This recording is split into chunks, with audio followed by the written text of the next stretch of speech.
Hello everyone, welcome back to EduMed Academy. My name is Raja Vinas and today you are going to learn some important points of question tags.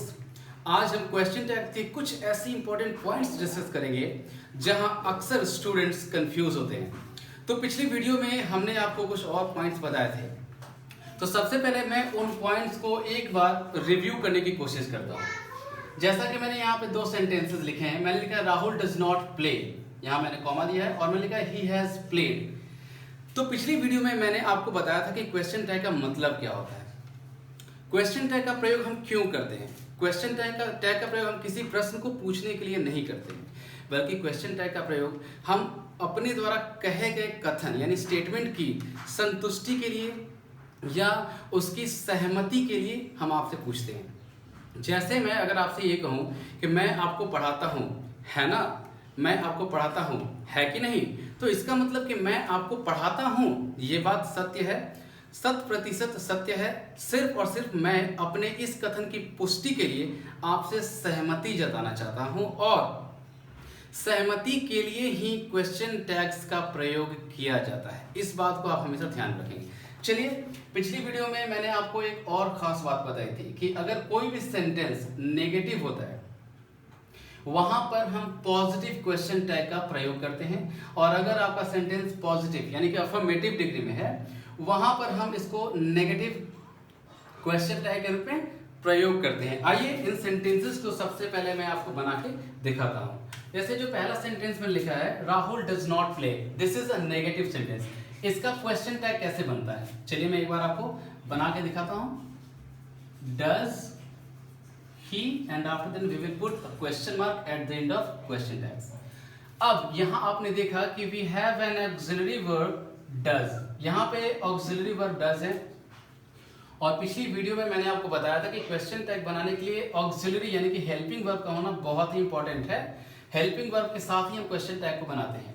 Helping verb के बाद कभी भी हम noun को नहीं रखते हैं। मैंने आपको बताया था कि वहां पे हम नाउन के बदले, अगर आपके सेंटेंस में कोई नाउन दिया हुआ है तो उस नाउन के बदले कोई एप्रोप्रिएट प्रोनाउन को, जैसे राहुल एक लड़का है और लड़के के लिए हम हमेशा ही को यूज करते हैं, ठीक है।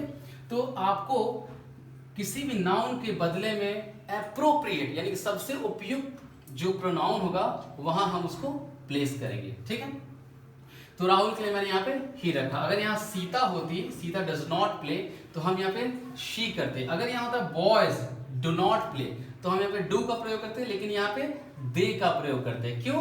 क्योंकि boys third person plural number है, ठीक है। तो आपको ये बात समझनी होगी, और थर्ड पर्सन प्लूरल नंबर के लिए हम दे का प्रयोग भी करते हैं एज अ प्रोनाउन। ये बात आपको ध्यान में रखनी है, ठीक है। चलिए आते हैं दूसरे सेंटेंस पे, ही हैज प्लेड। अब ये एक अफर्मेटिव सेंटेंस है, तो इसका क्वेश्चन टैग जब भी हम बनाएंगे तो वो नेगेटिव होगा, यानी कि यहाँ पे हमारे पास एक ऑक्सिलरी वर्ब है हैज, तो सबसे पहले हम ऑक्सिलरी वर्ब का प्रयोग करते हैं हैज। और अगर यहाँ पे ऑलरेडी एक प्रोनाउन दिया हुआ है तो बहुत ही आसान है आपके लिए, और ये एक अफर्मेटिव सेंटेंस है, इसीलिए हम यहाँ पे एक नेगेटिव क्वेश्चन टैग बनाएंगे। तो हैज नॉट का कॉन्ट्रैक्टेड फॉर्म होता है हैजंट, और ही प्रोनाउन ऑलरेडी है तो हम यहाँ पे ही ऐसे हमने लिख दिया। यानी कि पिछली वीडियो अगर आपने नहीं देखी है तो मैं डिस्क्रिप्शन में उस वीडियो का लिंक दे दूंगा, आप एक बार जरूर देखें, क्योंकि वहां पे मैंने कुछ बेसिक कॉन्सेप्ट बताया है क्वेश्चन टैग के बारे में जो निश्चित रूप से आपके लिए यूजफुल होगी, दैट्स फॉर श्योर। तो आप एक बार वो वीडियो जरूर देखें, और इस वीडियो को भी आप अंत तक देखें, क्योंकि जो भी पॉइंट्स आज हम डिस्कस करेंगे वो बहुत ही ज्यादा इंपॉर्टेंट है।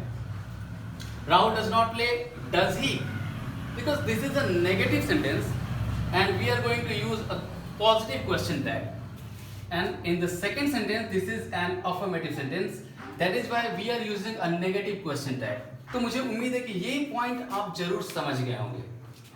चलिए अब आज की वीडियो का जो हमारा टॉपिक है, जो दो बहुत ही ज्यादा सिग्निफिकेंट पॉइंट्स मैं आपके साथ डिस्कस करने वाला हूं, उसकी ओर चलते हैं।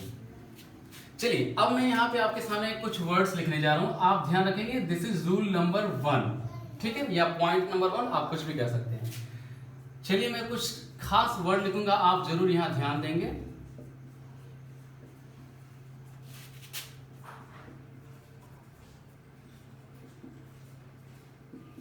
लगातार आप इस वीडियो को देखें।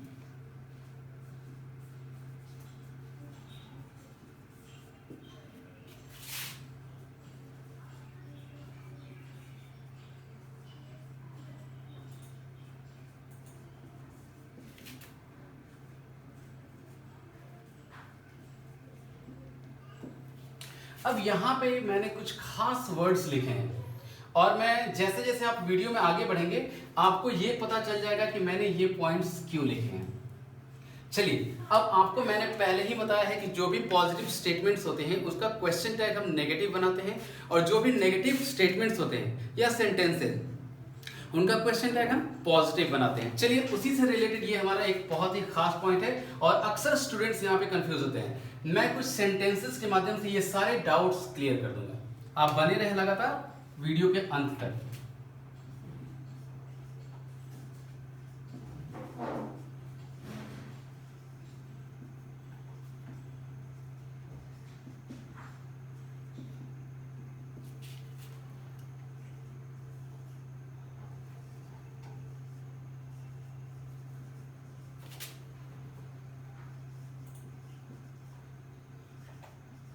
I have few books।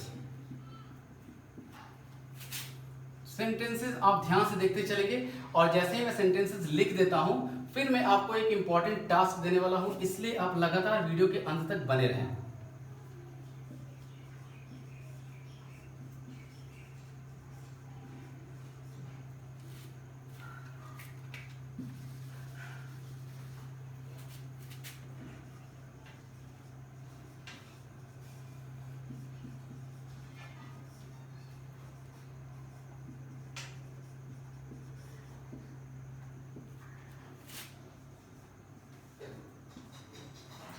क्योंकि बहुत ही इंटरेस्टिंग और इम्पॉर्टेंट ये चैप्टर है। अगर आप इंग्लिश ग्रामर को कॉम्प्रिहेंसिव तरीके से पढ़ना चाहते हैं तो क्वेश्चन टैग्स पे आपकी पकड़ निश्चित रूप से बेहतर होनी चाहिए।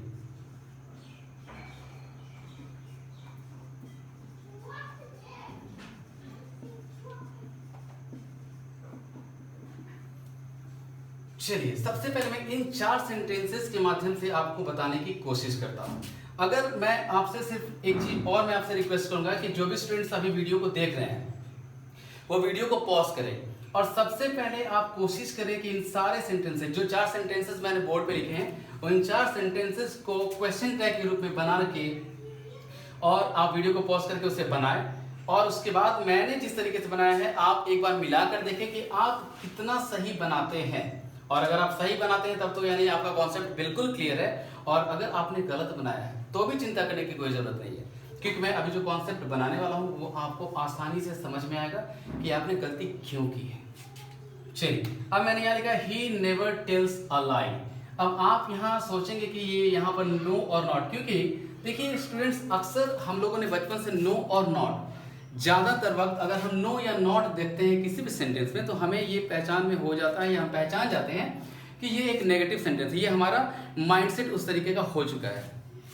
लेकिन ये जितने भी वर्ड्स मैंने यहाँ लिखे हैं, few, never, little, hardly, scarcely, seldom, ये सारे वर्ड्स नेगेटिव होते हैं। आपको ये बात हमेशा ध्यान रखनी है कि ये सारे वर्ड्स नेगेटिव होते हैं। ये बात आपको हमेशा ध्यान रखनी है। अगर किसी भी सेंटेंस में नेवर, फ्यू, हार्डली, सेल्डम या और भी जो वर्ड्स हैं, अगर ये वर्ड्स किसी सेंटेंस में आते हैं वो सेंटेंस हमेशा नेगेटिव होता है, क्योंकि ये सारे अपने आप में एक नेगेटिव मीनिंग छुपाए रखते हैं। ही नेवर टेल्स लाई, वह कभी नहीं झूठ बोलता है या वह झूठ कभी नहीं बोलता है।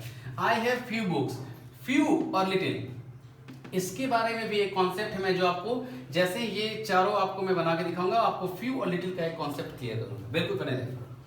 ही नेवर टेल्स अ लाई, अब यहाँ पे ये सेंटेंस नेवर के यूज होने की वजह से नेगेटिव हो गया, और जैसे ही ये सेंटेंस नेगेटिव होगा इसका क्वेश्चन टैग पॉजिटिव होगा। ये बात आपको हमेशा ध्यान रखनी है। तो पॉजिटिव क्वेश्चन टैग के लिए हम क्या करेंगे, we do not have an auxiliary verb here, यहाँ आपको कोई भी ऑक्सिलरी वर्ब नहीं है। और मैंने पहली वीडियो में आपको बताया है कि कभी भी मेन वर्ब से हम क्वेश्चन टैग को फॉर्म नहीं करते। तो आपको मैंने एक और बात बताई थी कि अगर किसी भी सेंटेंस में कोई भी हेल्पिंग वर्ब नहीं है तो वहां पे आपको डू, डज या फिर डिड का प्रयोग करना होता है। ठीक है, अकॉर्डिंग टू सेंटेंस। अगर प्रेजेंट टेंस में है सेंटेंस तो डू और डज का प्रयोग करेंगे, और अगर पास्ट टेंस में है तो हम डिड का प्रयोग करेंगे। तो टेल्स अलाई, टेल्स क्या है, वर्ब की पांचवी फॉर्म है। ये प्रेजेंट इंडेफिनिट टेंस के लिए यूज करते हैं। तो जब प्रेजेंट इंडेफिनिट टेंस का प्रयोग है तो यहाँ पर डू या डज को यूज करेंगे। डू और डज का प्रयोग भी डिपेंड करता है सब्जेक्ट के ऊपर। सबको पता है कि आई, वी, यू, दे और प्लूरल सब्जेक्ट के साथ डू का प्रयोग करते हैं हम इंटरोगेटिव या नेगेटिव सेंटेंस के लिए। ठीक है, और डज जो हेल्पिंग वर्ब है वो प्रेजेंट इंडेफिनिट टेंस में ही, शी, इट या सिंगुलर सब्जेक्ट के लिए यूज किया जाता है। तो यहाँ पे हमारा प्रोनाउन है ही। ठीक है, यहाँ पे कोई ऑक्सिलरी वर्ब नहीं दी गई है और ये सेंटेंस प्रेजेंट में है, तो हम डू या डज में से यूज करेंगे किसी एक को। और ही है प्रोनाउन, तो ही के लिए हम डज को यूज करेंगे। ठीक है, तो मैंने यह लिखा डज ही। हो सकता है कि बहुत सारे स्टूडेंट्स ने डजंट ही का प्रयोग किया है, लेकिन ये गलत है, क्योंकि नेवर के यूज होने की वजह से, आपको ध्यान देना, नेवर के यूज होने की वजह से ये कंप्लीट सेंटेंस, ये स्टेटमेंट नेगेटिव हो जाता है। और जब आपका सेंटेंस या स्टेटमेंट नेगेटिव होता है तो आपका क्वेश्चन टैग पॉजिटिव बनता है। पहचानना बहुत जरूरी है। जो एक स्लाइट डिफरेंसेस होते हैं, जो बहुत ही छोटे डिफरेंसेस होते हैं, वहां अगर आपकी पकड़ मजबूत नहीं हो रही है, इसका मतलब कि कॉन्सेप्ट आपने समझा नहीं, और ये बातें आपको हमेशा ध्यान रखनी जरूरी है। आई हैव फ्यू बुक्स, मेरे पास कुछ किताबें हैं। मैंने आपको बताया कि फ्यू और लिटिल का जो कॉन्सेप्ट मैं आपको, जैसे ही ये चारों सेंटेंसेस का क्वेश्चन टैग कर लेते हैं, मैं आपको उसका आंसर बताऊंगा। ठीक है, आई हैव फ्यू बुक्स। आप अभी ये समझे कि फ्यू अगर अकेले है, जैसे सिर्फ अगर फ्यू है, इसके साथ ए फ्यू नहीं है या द फ्यू नहीं है, तो फ्यू अगर अकेले है तो ये एक नेगेटिव वर्ड है। ठीक है, तो ये एक नेगेटिव स्टेटमेंट हो गया, नेगेटिव वर्ड आने की वजह से एक नेगेटिव स्टेटमेंट हो गया। इसका भी हम क्वेश्चन टैग क्या करेंगे, पॉजिटिव बनाएंगे। आई हैव फ्यू बुक्स, और ये हैव क्या है, ये आपका कह सकते हैं कि प्रेजेंट टेंस का ही ना ऑक्सिलरी वर्ब है ना। तो अब एक बात और ध्यान देनी होगी, हैव जो है यहाँ पे ऑक्सिलरी वर्ब के रूप में नहीं आया है, बल्कि हैव यहाँ पे मेन वर्ब के रूप में। आप ध्यान दें, मेन वर्ब है। ठीक है, मेन वर्ब के रूप में आया है, इसीलिए क्योंकि हैव का मतलब पोजेशन से है। यहाँ पे हैव का प्रयोग पोजेशन से यानी अधिकार से है। आई हैव फ्यू बुक्स, मेरे पास कुछ किताबें हैं। ठीक है, तो कुछ किताबें मेरी हैं, यानी मेरा उन पर अधिकार है, मेरा पोजेशन है उन पे, है ना। तो हैव यहाँ पे हेल्पिंग वर्ब के रूप में नहीं है, ये एक मेन वर्ब है। ठीक है, तो मेन वर्ब से कभी भी हम क्वेश्चन टैग नहीं बनाते, और अगर क्वेश्चन टैग मेन वर्ब से नहीं बनता है तो क्या बनता है, हेल्पिंग वर्ब से। और हेल्पिंग वर्ब अगर नहीं दिया हो तो हम यहाँ पे डू, डज या डिड का प्रयोग करेंगे। हैव प्रेजेंट टेंस में है तो हम डू या डज का प्रयोग करेंगे। हमारा सब्जेक्ट क्या है, आई यानी प्रोनाउन, तो हम क्या करेंगे, डू आई। ठीक है, बहुत जगह आप हैव आई का प्रयोग भी देखते हैं, वो गलत होता है, आपको ये बात हमेशा ध्यान रखनी है। चलिए तीसरे सेंटेंस पे, दे हार्डली प्ले टुडे। हार्डली का मतलब होता है शायद ही। दे हार्डली प्ले टुडे, वो लोग, उन लोगों ने शायद ही आज खेला, या वो लोग शायद ही आज खेले। ठीक है, दे हार्डली प्ले टुडे, मतलब शायद नहीं के ही सेंस में होता है। हार्डली हमेशा एक नेगेटिव सेंस अपने साथ रखता है, ये बात आपको ध्यान रखनी। ठीक है, they hardly played today. You will also find that there is no auxiliary verb in this sentence. लेकिन यहाँ प्लेड, ठीक है, प्लेड क्या है, या तो आप वर्ब 2 में यूज करते हैं या तो वर्ब 3 में। Play, played, played. अब कैसे पता करेंगे कि ये वर्ब की दूसरी फॉर्म या वर्ब की तीसरी फॉर्म। अगर यहाँ पे मैं हैव या हैड का प्रयोग करता तो वर्ब 3 का प्रयोग होता। प्रेजेंट परफेक्ट में या पास्ट परफेक्ट में हैव या हैज, हैव, हैड के साथ वर्ब की तीसरी फॉर्म का प्रयोग करते हैं। लेकिन हैज, हैव या हैड में से कोई भी ऑक्सिलरी वर्ब यहाँ नहीं दी गई है, और मेन वर्ब है जिसकी कि दूसरी और तीसरी फॉर्म दोनों एक जैसी है, तो आपको ये समझ जाना है कि ये वर्ब की दूसरी फॉर्म है। They hardly played today. और दूसरी फॉर्म यानी कि पास्ट, तो पास्ट के लिए हम क्या यूज करेंगे, डिड। कब, जब हमारे पास कोई ऑक्सिलरी वर्ब नहीं होगी तब। तो सबसे पहले मैंने यहाँ लिखा डिड, और यहाँ ऑलरेडी हमारे पास एक प्रोनाउन है दे, तो हम यहाँ क्या करेंगे, डिड, दे। ठीक है, चलिए चौथा, बार्किंग डॉग्स सेल्डम बाइट। तो सेल्डम भी क्या है, आप देखिए यहाँ मैंने सेल्डम लिखा है, ये एक नेगेटिव वर्ड है। ठीक है, यानी कि जो कुत्ते भौंकते हैं वो शायद ही काटते हैं या नहीं काटते हैं या कभी नहीं काटते हैं, ठीक है।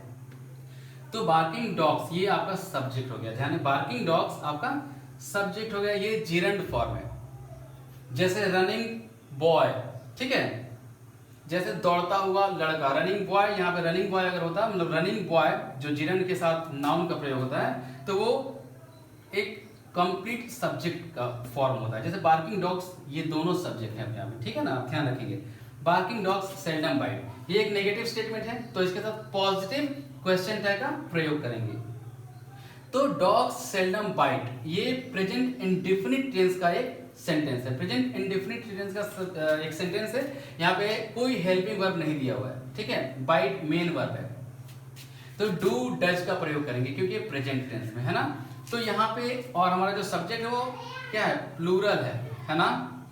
बार्किंग डॉग अगर होता तो सिंगुलर होता, लेकिन डॉग्स है तो प्लूरल है, तो प्लूरल के साथ हम डू का प्रयोग करते हैं। और मैंने बताया था कि कभी भी नाउन का प्रयोग हम क्वेश्चन टैग बनाने के लिए नहीं करते। तो डॉग्स के लिए सबसे एप्रोप्रिएट प्रोनाउन होगा दे, ध्यान दे। अगर यहाँ पे डॉग होता, जैसे यहाँ अगर सिर्फ डॉग होता तो हम यहाँ पे कर देते ही, इट का प्रयोग नहीं करेंगे, आपकी बात ध्यान रखिए। तो मुझे पूरी उम्मीद है कि ये जो भी सेंटेंसेस मैंने बताए हैं वो आपको समझ में आ गया होगा। और आपने अगर मिलाया है, जैसे जो चारों सेंटेंसेस अगर आपने वीडियो को पॉज करके बनाया है, तो मैं बस इतना चाहूंगा कि आप एक बार जरूर अपना स्कोर देख लें कि आपने कितने सेंटेंसेस सही बनाए, ठीक है। चलिए, जैसा कि मैंने आपको वीडियो की शुरुआत में वादा किया था कि मैं आपको फ्यू और लिटिल का जो कॉन्सेप्ट है वो बताने की कोशिश करूंगा, ठीक है, कैसे ये नेगेटिव होते हैं, ठीक है। अब मैं फ्यू लिखूं और लिटिल, ठीक है, आप ध्यान दें, ये दोनों नेगेटिव क्यों है। फ्यू का मतलब होता है और लिटिल, फ्यू सबसे पहले ध्यान दें, ये काउंटेबल नाउन के लिए होता है और ये होता है अनकाउंटेबल के लिए। फ्यू और लिटिल का प्रयोग, फ्यू का काउंटेबल नाउन के लिए, लिटिल का अनकाउंटेबल के लिए, ठीक है। ये उसका मतलब होता है नेग्लिजिबल, नेग्लिजिबल का मतलब होता है ना के बराबर, ठीक है। फ्यू का मतलब होता है नेग्लिजिबल और लिटिल का मतलब होता है नेग्लिजिबल। जहां भी सेंटेंस में फ्यू या लिटिल आप देखेंगे, आप समझ जाएंगे कि वहां बिल्कुल ना के बराबर चीजों की बात हो रही है, ठीक है। जैसे I have little amount of money, यानी कि मेरे पास पैसे हैं लेकिन वो बहुत ही कम है, ना के बराबर है। Few, I have few books, मैंने ए फ्यू नहीं कहा, आई हैव फ्यू बुक्स, मेरे पास किताब है लेकिन वो इतने कम हैं कि आप ना के बराबर, नगण्य, नेग्लिजिबल मतलब नगण्य। और अगर इसके साथ मैं ए फ्यू जोड़ दूं या ए लिटिल, अब ए फ्यू और ए लिटिल का मतलब है कि थोड़ा। जैसे I have a little amount of money, I have a little amount of money मतलब मेरे पास कुछ पैसे हैं, ठीक है। I have a few books, मेरे पास कुछ किताबें हैं, कुछ नहीं, बिल्कुल नहीं, और कुछ, अंतर बिल्कुल क्लियर है। और अगर द का मतलब, अगर मैंने यहाँ पे द फ्यू और द लिटिल का प्रयोग किया, यानी कि अब आप यहाँ कैसे प्रयोग करेंगे। जैसे अब मैं आपको सेंटेंसेस बताऊं, आई स्पेंट, स्पेंट वर्ब की दूसरी form, I spent the little money I had, ठीक है। आई स्पेंट, अब यहाँ पे द लिटिल है, मतलब जो भी पैसे थे मेरे पास, I spent the little money मतलब जो भी पैसे थे मेरे पास, the little money I spent, मैंने खर्च कर दिए, जो भी पैसे थे मेरे पास, मैंने खर्च कर दिए जो भी पैसे थे, मतलब जितने भी बचे हुए पैसे थे मैंने खर्च कर दिए, जो मेरे पास बचे हुए पैसे थे, ठीक है। तो ए फ्यू और लिटिल नेग्लिजिबल, हमेशा नेगेटिव सेंस, लेकिन ए फ्यू या द फ्यू, आप ध्यान दें कि a few, the few, a little या द लिटिल, ये पॉजिटिव मीनिंग रखते हैं, आप ध्यान दें, ये पॉजिटिव मीनिंग रखते हैं। लेकिन अगर मैं यही बात करूं लिटिल की या फिर फ्यू की, तो ये नेगेटिव मीनिंग रखते हैं। और जैसे ही ए फ्यू या द फ्यू का प्रयोग होगा तो आप पॉजिटिव, जैसे ये अ फ्यू या द फ्यू का प्रयोग है, जैसे आई spent the little money I had. अब अगर इससे मैं क्वेश्चन टैग के लिए प्रयोग करूं तो मैं क्या प्रयोग करूंगा, आई spent the little money I had, ठीक है। अब यहां पे मैं करूंगा, क्योंकि ये द लिटिल आने की वजह से ये पॉजिटिव स्टेटमेंट, तो पॉजिटिव स्टेटमेंट यानी कि नेगेटिव क्वेश्चन टैग, तो यहां पे क्या करेंगे, नेगेटिव के लिए। और हमारे पास क्या है, आई spent the little money, had को आप मत मान लीजिएगा कि ये आपका ऑक्सिलरी वर्ब नहीं, आई हैड ये पोजीशन के लिए यूज हो रहा है। आई स्पेंट, स्पेंट का मतलब क्या हो गया, मैंने खर्च किया, ये वर्ब टू है, और यानी कि पास्ट, सिंपल पास्ट का ये सेंटेंस है ना, तो सिंपल पास्ट के लिए हम डिड का यूज करते हैं, डिड, और ये एक पॉजिटिव सेंटेंस है इसलिए डिडंट करेंगे। और आपके पास आपका सब्जेक्ट है pronoun I, didn't I, and after that we will put a question mark. मुझे पूरी उम्मीद है कि जो भी क्वेश्चन टैग्स आज मैंने ये नेगेटिव वर्ड्स से आपको बताया, जो नेगेटिव इन सारे वर्ड्स के आने के साथ ही आपका जो स्टेटमेंट है, आपका जो सेंटेंस है, वो नेगेटिव सेंस में चला जाता है या नेगेटिव मीनिंग को ऑब्जर्व करता है, अक्वायर करता है। तो जब नेगेटिव स्टेटमेंट होगा तो आपका क्वेश्चन टैग हमेशा पॉजिटिव बनेगा। तो जहां भी आप ये सारे वर्ड देखें, हमेशा ध्यान रखें आप वहां क्वेश्चन टैग हमेशा पॉजिटिव बनाएंगे, ठीक है। चलिए आज का दूसरा और अंतिम पॉइंट, और ये भी एक बहुत ही इंपॉर्टेंट और कंफ्यूजिंग पॉइंट है, ठीक है। आप लोग, मुझे ऐसा लगता है कि यहाँ भी स्टूडेंट्स हमेशा कंफ्यूज करते हैं। गाइस आगे बढ़ने से पहले एक रिक्वेस्ट है कि आप लोगों को जो भी क्वेश्चन टैग मैंने सीरीज स्टार्ट की, कम से कम 5 वीडियोस यहाँ मैं आपके सामने लेकर आऊंगा अलग अलग पॉइंट्स के साथ, बहुत ही इंपॉर्टेंट पॉइंट्स है। तो वो 5 वीडियो आप जरूर देखेंगे, वो आपको हफ्ते में 2 वीडियोस में अपलोड करूंगा, तो आप जरूर वीडियो देखें। और वीडियो देखने के लिए आपको चैनल को सब्सक्राइब करना होगा, अगर आपने अभी तक चैनल को सब्सक्राइब नहीं किया तो प्लीज आप सब्सक्राइब करें। चलिए आज की दूसरी पॉइंट में आपको डिस्कस करता हूँ। आपने अक्सर सुना होगा कि आपका इंपरेटिव सेंटेंस, ठीक है, इंपरेटिव सेंटेंस क्या होता है, बहुत सारे इंपरेटिव सेंटेंस लेटस से स्टार्ट होते हैं, ठीक है। Let's, let him, let her, ठीक है। तो लेटस का मतलब क्या हुआ, जैसे इसका प्रयोग क्या होता है, प्रयोग क्यों होता है, चलिए मैं आपको बताता हूं। Let's go, let's go there, let me do this, let me do this, let him play cricket। आप बिल्कुल ध्यान से बने रहे।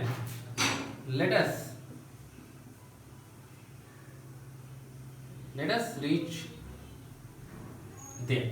अब एक बार और मैं आप सबसे रिक्वेस्ट करूंगा कि वीडियो को आप पॉज कर लें और इन चारों सेंटेंसेस का क्वेश्चन टैग आप हमें बना के दिखाएं, और उसके बाद जैसे ही मैं क्वेश्चन टैग बनाऊंगा आप जरूर एक बार मैच करेंगे कि कितने इन चारों सेंटेंसेस में से कितने मार्क्स या कितने स्कोर आपने सही किए, ठीक है। मैं आपको बताता हूं कि इनका क्वेश्चन टैग हम कैसे बनाते हैं। कोई भी इंपरेटिव सेंटेंस जो लेटस से स्टार्ट होता है या फिर let me, late him, let her, ठीक है, तो ऐसे इंपरेटिव सेंटेंसेस को हम कैसे क्वेश्चन टैग के रूप में तब्दील करते हैं मैं आपको अभी बताऊंगा, और ये बहुत ही इंपॉर्टेंट है। अक्सर आप यहाँ कंफ्यूज करते हैं। लेट अस गो देयर, अब जहां भी आप देखेंगे लेटस या फिर इसका कॉन्ट्रैक्टेड फॉर्म होगा लेट्स, ठीक है। लेटस का कॉन्ट्रैक्टेड फॉर्म होता है लेट्स। अब लेट मी या लेट हिम का कोई कॉन्ट्रैक्टेड फॉर्म नहीं होता, ये नहीं कि आपने इसे लेट हिम कर दिया या कुछ भी नहीं, हमेशा लेटस का कॉन्ट्रैक्टेड फॉर्म होता है लेट्स, लेट्स गो देयर या लेट्स गो देयर। अब इसका आप क्वेश्चन टैग कैसे बनाएंगे, ठीक है। अब आप समझ रहे होंगे कि इसके लिए ना तो आपको कहीं दिख रहा होगा कि ना तो इसमें कोई ऑक्सिलरी वर्ब आपको दिख रही होगी, ना ही आपको दिख रहा होगा कोई प्रोनाउन। आप जरूर कंफ्यूज होंगे कि इसे हम बनाएं कैसे, ठीक है। तो इसको बनाने का बहुत ही आसान तरीका है, ठीक है।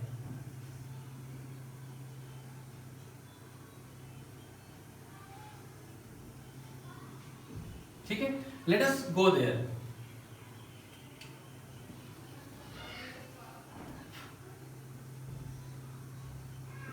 Shall we?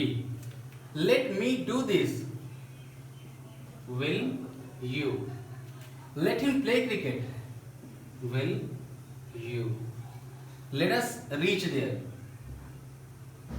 shall we। ठीक है, अब आपने, अगर आप स्मार्ट है तो अभी तक आप समझ गए होंगे कि लेट अस के लिए हम क्या प्रयोग करते हैं, या लेट हिम, लेट हर, लेट मी के लिए हम क्या प्रयोग करते हैं। कोई भी इंपरेटिव सेंटेंस जो लेट अस से शुरू होता है या फिर लेट्स से, आपको कुछ भी नहीं करना है, आपको कुछ भी करना ही नहीं है, सीधे आपको शैल वी का प्रयोग कर देना है। ठीक है, let us reach there, shall we आपको देखना ही नहीं है। जैसे ना आपने लेट्स को देखा तो आपको सीधे क्वेश्चन टैग शैल वी बना देना है, ना आपको नेगेटिव सोचना है ना आपको पॉजिटिव सोचना है, सिर्फ आप क्या करेंगे, शैल वी, काम खत्म। और अगर लेट्स के अलावा यानी कि लेटस के अलावा let me, late him, let हर, कुछ भी अगर आपको दिखे लेटस के अलावा, late him, let me, let her, तो आपको सीधे विल यू, कुछ भी नहीं सोचना है। लेट्स के लिए शैल वी, और लेट हिम, लेट हर, लेट मी, उसके लिए विल यू। अब आप बताओ कि क्वेश्चन टैग कितना आसान है, आसान लगा? तो चलिए, उम्मीद करते हैं कि आपको क्वेश्चन टैग्स के जो भी इंपॉर्टेंट पॉइंट्स मैंने बताए हैं वो आपको जरूर पसंद आ गया होगा। वीडियो को देखने के लिए बहुत बहुत शुक्रिया, और अगर आपने चैनल को सब्सक्राइब नहीं किया तो प्लीज सब्सक्राइब करें, and if you like this video please do share it among your friends. Thank you so much for watching. आपसे मिलते हैं अगली वीडियो में कुछ और इंपॉर्टेंट पॉइंट्स के साथ। Thank you so much for watching it.